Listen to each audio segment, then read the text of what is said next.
Oh wait, I have a shirt that's themed. I don't. If I Well- had a Brooklyn Nine-Nine shirt, I'd put it on, but I have a Teenage Mutant Ninja Turtle shirt. Oh. Hello! welcome back to Armic World. I'm Mallory. I'm Courtney. And today, in today's new video, we're gonna be doing some whodunits. Yep. And since we're fancy, we're also gonna be eating cheese and drinking some. Wine!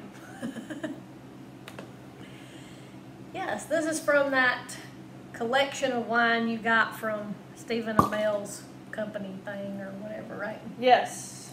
This wine was curated, or whatever you say, by Stephanie Beatriz of Brooklyn Nine-Nine. Legit, since we're solving crimes, to drink the wine. Right. It says, I hate small talk, let's drink in silence. Well, we're not going to do that because that would be a rather dull web show Us just sitting there eating cheese and drinking wine and not talking. for 30 minutes. Enjoy the show, folks. But, seriously, we're going to see if we can figure out some of these mysteries. We're going to be detectives. We're not going to be, I know you thought this was a wine about it episode, but this is drinking wine and solving crime. Mm-hmm. So, Little Giant Book of Whodunits. It's supposed to be for kids. We'll see if we can solve them. Hopefully we can, or else. I'm not so sure we'll be able to, but we'll see. So I got the unchilled, and I chilled it even though it's red because you know how we do. Yep. So I figured we could try them both. We have various cheeses. I don't know how good I did on picking out the cheeses, but anyway. Cheers. Cheers.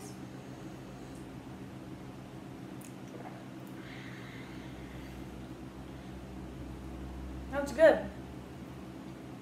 There was a nap. It is good though. I like it. I feel it all up in my head.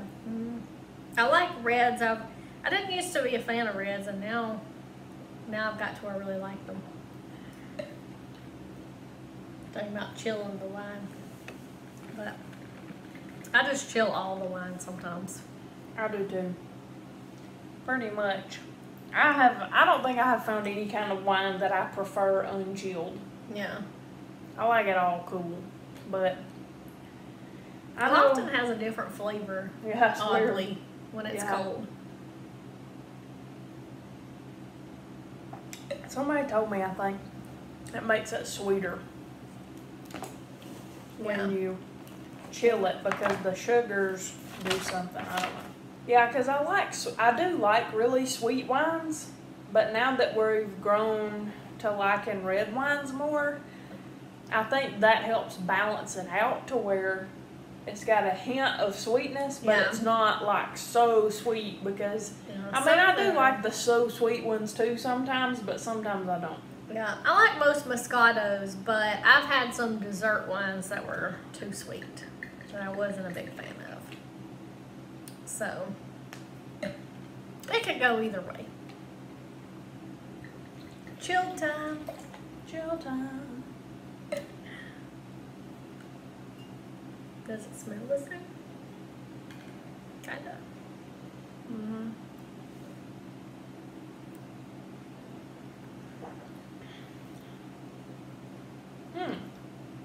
That really doesn't taste that much different to me. Yeah, still tastes pretty much the same. Yeah, I do like it a little colder though. me too. I just like the coldness with my drinks. Yeah. Oh well. You tried unchilled wine. Yeah. We'll prefer the chilled versions. So top us off and let's get to mystery solving. Okay. Read us our first Who done it? Are we going in order? Oh, we don't have to. I don't reckon they're in order. You might want to lick that off the side Oh. there, boss. I don't think they're in order by degree of difficulty. So, Would you like me to read you some titles of mysteries? And you say what sounds interesting. sure. Who killed Santa Claus? Yep. Let's do that one. We're filming in July. So, we're doing a Christmas in July day for ourselves, even though not really for you because you probably won't watch this in July. Yeah. But, But whenever you do watch it, just know. no. Who killed Santa Claus? Okay. You can try to solve it right along with us. Yeah. If you think you know the answer, you can pause the video and post your guess Yep. on the honor system. Yeah. But also, don't read the comments if you don't want to have spoilers. If people do post in the comments. Yeah. Okay. It was midnight on Christmas Eve when the maintenance staff of Kimball's came to work in the deserted department store. When they arrived at the North Pole display, they discovered every child's worst nightmare, the lifeless body of Santa Claus. Wow. He was in a storage room, his head bashed in by the butt end of a .44 revolver. Dang.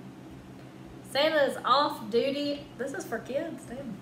I don't know. Maybe not. Santa's off-duty name was Rudolph Pringle. Really? Convenient. What does it say on the back?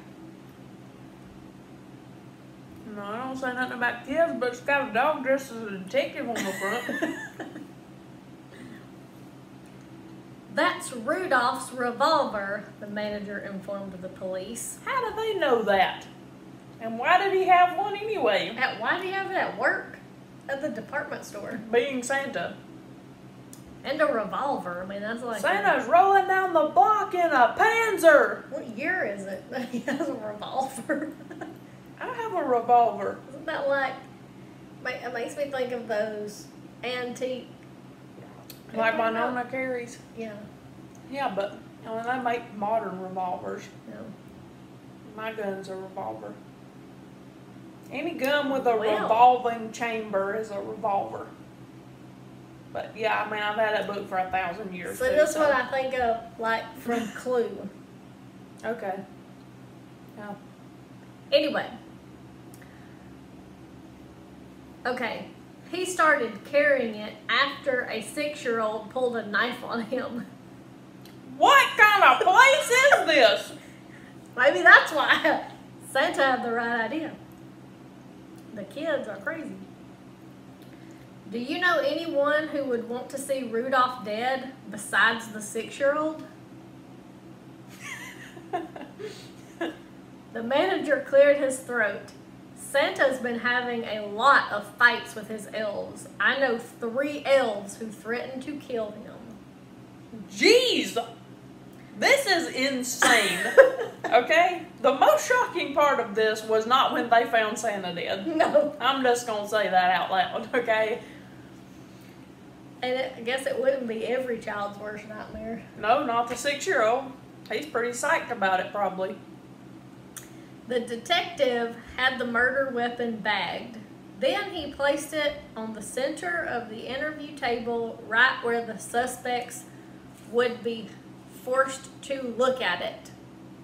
Would you like to see the... Oh, okay, cool. Here's the shot of the elves mugshot. Tell me why. Ooh, I forgot what we were doing here. Yeah. Rudolph Pringle has been murdered, he informed each elf. What do you know about it? Joe Winters shivered and couldn't stop staring at the gun. I know nothing.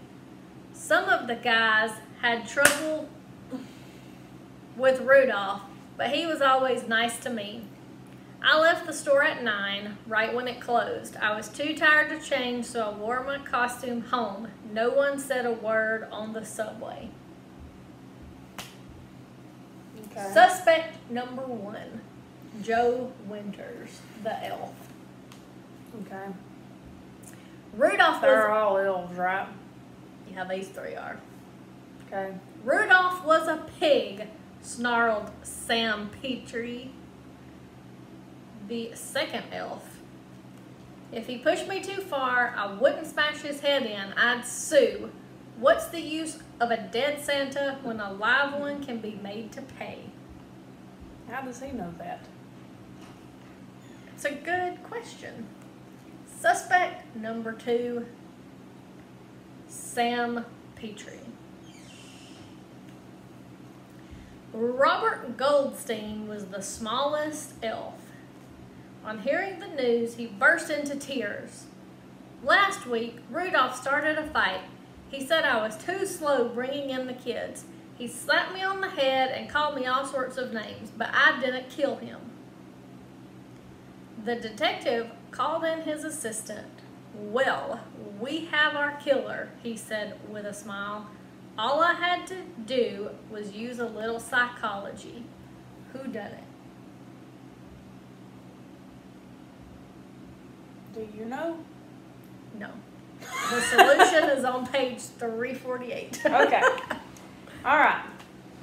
So, I'll go back over the case while you're eating cheeses. They actually are all good. I was surprised. Good. I thought they were going to be crummy, which I picked them out. But I thought that one was going to have a blue cheese vibe, and when that one was all crumbly, I got nervous. Yeah. But it's not really a crumbly type of a cheese in taste. You know, it's got a creaminess around the edge. Yeah. It's weird. It's a truffle cheese, so it does taste like truffles, but anyway, okay.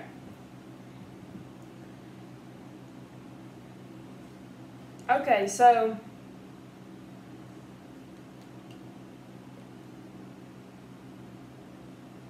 let's see here.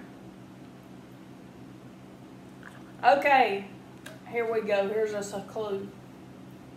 I think I figured it out. I think I've solved the mystery. Okay, so Joe said he didn't know, he knows nothing. Some of the guys have trouble with Rudolph, but he was always nice to him. He left the store at 9 right when it closed. Too tired to change, wore his costume home on the subway. Robert Goldstein said that Rudolph had fought with him and when he was too slow bringing in the kids. He slapped him and called him all sorts of names, but Robert says he didn't kill him. Sam says Rudolph was a pig. If he pushed me too far, I wouldn't smash his head in. I'd sue. What's the use of a dead Santa when a live one could be made to pay? So how did he know that his head was smashed in Right. if he wasn't there? Because the detective had the revolver in front of them, so why wouldn't they have assumed it was a gunshot? Yeah, instead of Smashing his head getting in. bashed. Sam Petrie with the revolver in the North Pole display. 348, here we come. Was there only 4 cheeses? Yeah. This is all the same cheese, right? Correct, yes. Okay. I don't like the truffle cheese. I like truffle cheese. This one is the best. Then this one. I like that one To me. best. Why? If this is the very first mystery in the book, why is the answer so far into the thick of it? Right. What is it? Sam Petrie! By leaving the gun on the table, the detective made the unspoken implication that Rudolph had been shot. I'm a master detective. And yet in Sam's statement, he mentioned the fact that Rudolph had been hit. The only way Sam could have known that was if he had done it himself. After work on Christmas Eve, Sam stayed behind to turn his elf costume and pick up his check. He and Rudolph got into one last argument. Rudolph threatened Sam and pulled a gun in a fit of rage. Sam tore the gun from Rudolph's hand and bashed him over the head. What an idiot. And confessed, essentially. Crime 1 solved. 1 for So 1. good at crimes. Okay. Archie's Christmas surprise. More Christmas! More Christmas! To the Christmas! Merry Christmas. Okay. Do you need to take notes? I need like no notes. No. On the last one, I was not a very good I detective. got it all up here. Okay. Mr. Granger? The secretary tried to speak calmly into the receiver. This is Emily. Could you come down to the 19th floor? It's sort of an emergency. It either is or it ain't an emergency. Emily hung up. It was an emergency, all right. Archie Tatum, their chief financial officer, was in his office hanging by a rope from an extremely strong light fixture. Damn. He had been like this when Hank, his assistant, came to work. Hank was used to seeing him in the office before anyone else, but not like this. What you think? Kind of a one-time thing, ain't it? Right? Hank had Okay. waited for Emily to arrive. She'd know what to do. So many flaws. Hank. Emily's, you know what? Hank was the name of the security guard at the office building. Runder Mifflin. Legit. Emily's reaction had been cool. What a horrible thing, and on the last work day before Christmas, call the police. I'll get Mr. Granger down here. I was trying to sound cool. From the moment Gene Granger stepped out of the elevator, he was enmeshed in damage control. As president of Granger Productions, he had to break the news to the rest of the company and then deal with the press, the police, and Archie's family. Granger didn't even think about returning to the 20th floor until Emily reminded him at 5 p.m. The Christmas party upstairs, Mr. Granger. People won't stay long, but I think everyone could use a little comfort. Several employees were already gathered as Granger unlocked the door of his private conference room. A Christmas tree was in the corner with a colorful jumble of presents under its branches. Emily crossed to the bar and immediately began serving. Despite the alcohol, the mood remained somber. Granger handed out a personally chosen gift to each worker, from the secretaries to the executive vice president. Hank was one of the last to leave. He took one final look at the empty floor under the tree, then turned to join his fiancée. What could have driven Archie to suicide, his fiancée wondered. Emily says he'd been very worried about company finances. You don't suppose that maybe he was embezzling? Snap. Archie didn't kill himself, Hank responded. He was murdered, and I know who did it. Who done it, and how did Hank know? Emily. You think it was Emily? I don't know. She doesn't seem real too cold about it. Although, as for why they had to wait for her to get there, Yeah. I don't know. Who was that? Okay, so Hank. Was Hank the one that found him? Yeah, Hank found him. Hank was his assistant, Archie's assistant. And he's the one that knows who killed him. Correct. Would you like to have this so you can review the clues? I think I have it figured out. Okay. Everybody opened the presents. There was a present for everybody. Except for not for Archie. Right.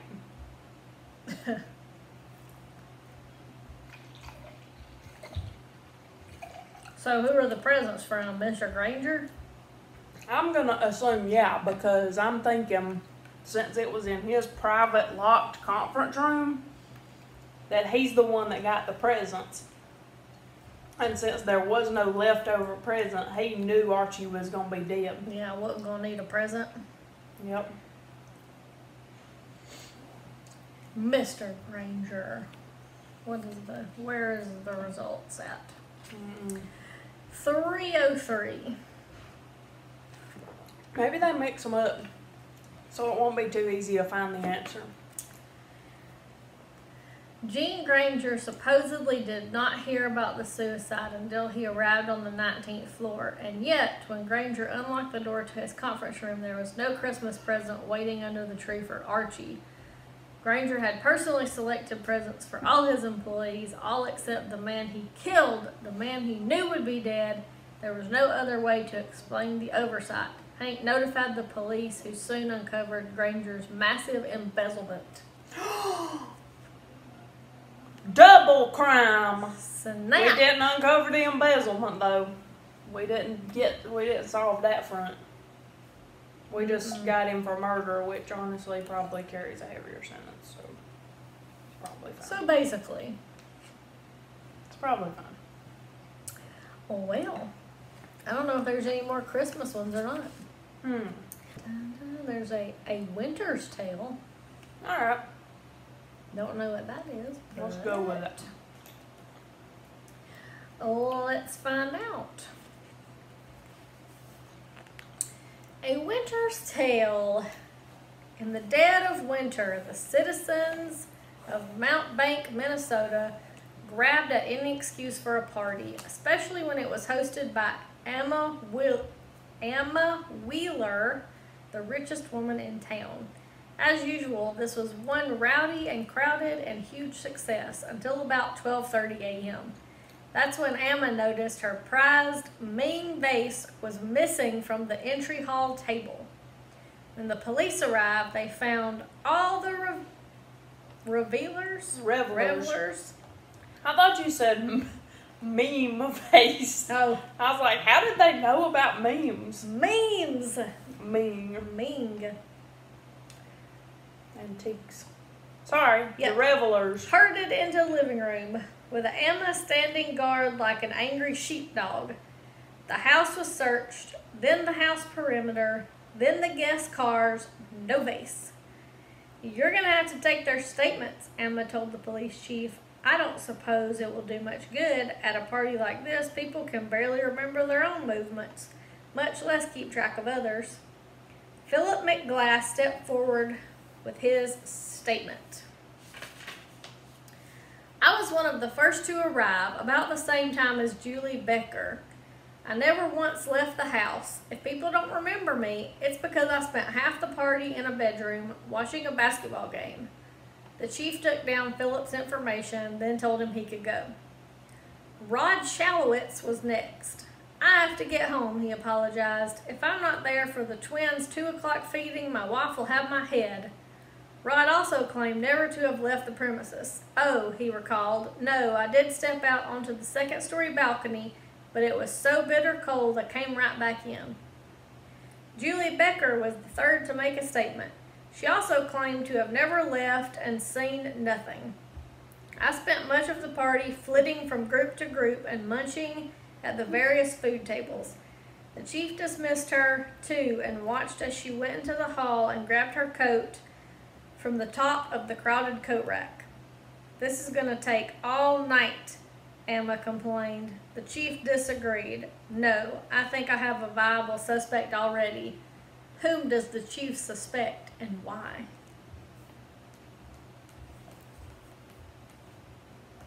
I mean, I don't know, ma'am. I feel like her coat being at the top of the crowded coat rack is important. Probably. But she was one of the first to arrive, so that makes you think her coat should be Oh. on the bottom of the coat rack. Yeah, it should. But Maybe that's it. I don't know. I mean, I guess she grabbed her coat to go. Well, if she never went outside, why would she have needed her coat prior to now? Yeah, she was Unless she was hiding the flitting base. from group to group. Yeah. I think that's it. I think you've solved it. Although I'm going to be honest, Philip's kind of a jerk for just going and watching the basketball game at this clearly really fancy party. Right. Of course, you know, maybe he couldn't record it. You could record it on your VCR, man. What year is this from? This edition was published in 2005. Yeah. VCR, dude. You had a dang Watch VCR. the basketball game when you get home, bro. I know that was real because I used to record crap all the time. Yeah. Also, my freshman year of college, I had to teach some of my dorm mates how to record something on a VCR Yeah. because they never had. I was like, listen, I've been recording Buffy for years. Actually, at that point, I hadn't recorded it in a while, but anyway. Let's not talk about it. Let's not talk about Buffy episodes or recording things on VCRs. Over Buffy episodes. We're not talking about it. Okay. I think that's it. Let's go. Julie Becker had been one of the first to arrive. She also claimed never to have gone outside, and yet, when she went to retrieve her coat, it was right on the top of the rack. The chief quickly discovered the truth at a moment when no one was in the entry hall. Julie had slipped on her coat, grabbed the vase, and rushed outside, hiding the stolen item in a hollow tree stump 2 blocks away. Well, we didn't figure all that out, but Julie was back at the party before anyone knew the difference. It counts. That counts for sure. How would we know that she went 2 blocks away and hit it in a tree stump? A convenient tree stump. She went outside, so What is therefore this? I can deduct, since her coat was on the top, that she must have walked 2 blocks and found a tree stump. Yeah, exactly. Here's a receipt from a Novel Idea used bookstore from October 14th, 2011. Is that where that came from? I don't know. I feel like not. I don't know. I must have bought more than this, though. Yeah. Because I got one book for $6.95, but it was half off. And then I got 2 books for $4 a piece. Clerk 01 checked me out at 3:48 p.m. There you go. Okay, should we do one more whodunit? Yep. I don't know how, that last one wasn't really Christmas themed, as it were. Nah, well, close enough. But, Let's see. I mean, if I don't find another one, I don't know what I'm about to do. Just because of the name of it. I wish there were friggin' gnats everywhere. Summertime. Here's one called The Bad Samaritan. Hand in the cookie jar.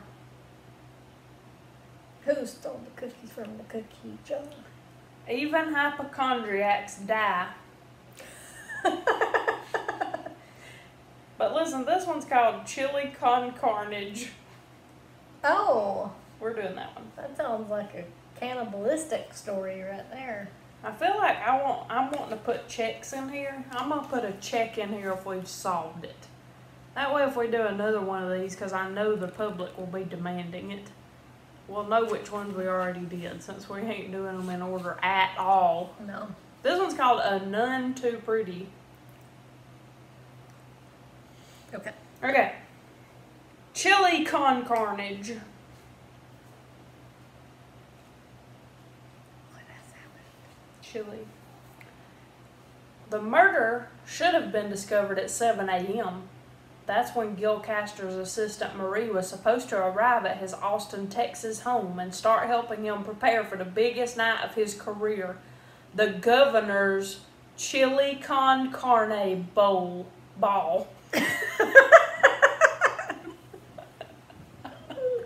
This is what happens when you try to be dramatic and you don't read.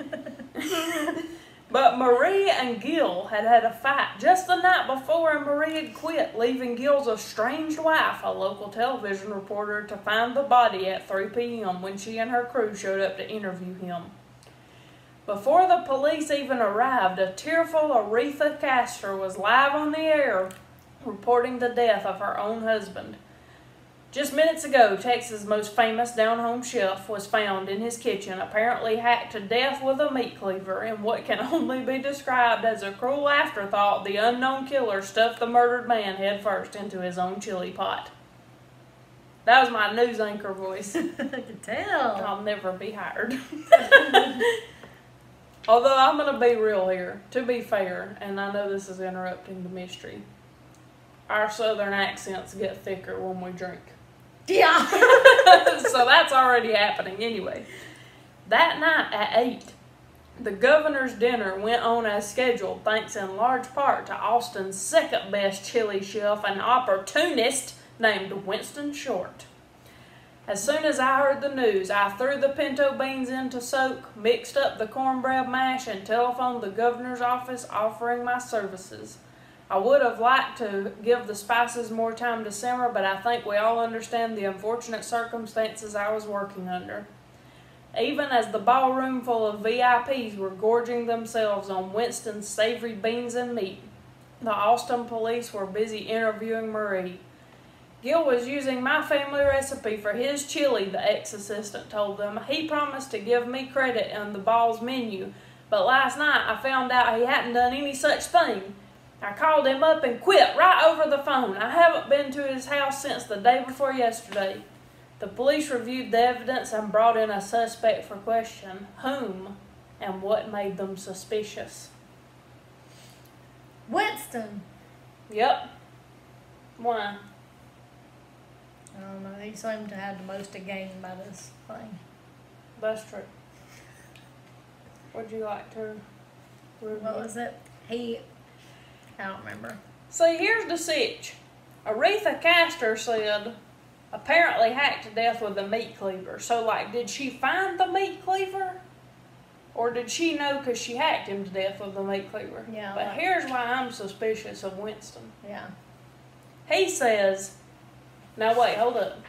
She finds the man dead at 3 p.m. Yeah. The ball supposed to be at 8. And it went on as scheduled. Mm-hmm. But Winston put the beans on to soak at 3. Nuh-uh. You gotta let beans soak all night. No sirree, Bob. Mm-hmm. You can't just be putting your beans on at 3 and being ready by 8. That ain't legit. Alright, let's see.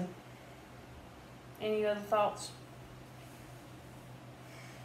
See, you don't know enough about beans. I feel like your lack of bean knowledge is scumming you right now.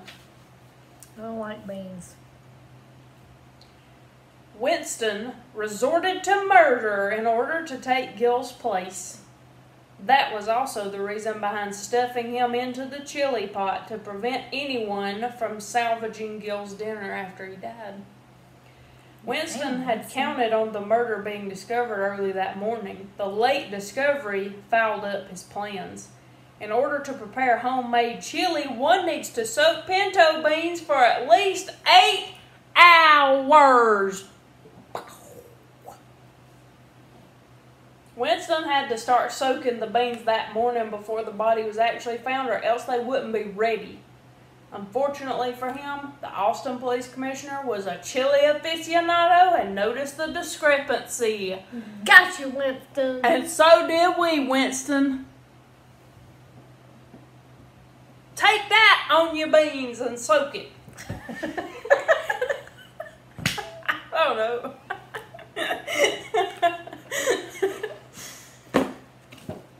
I don't know, we're doing better than I thought.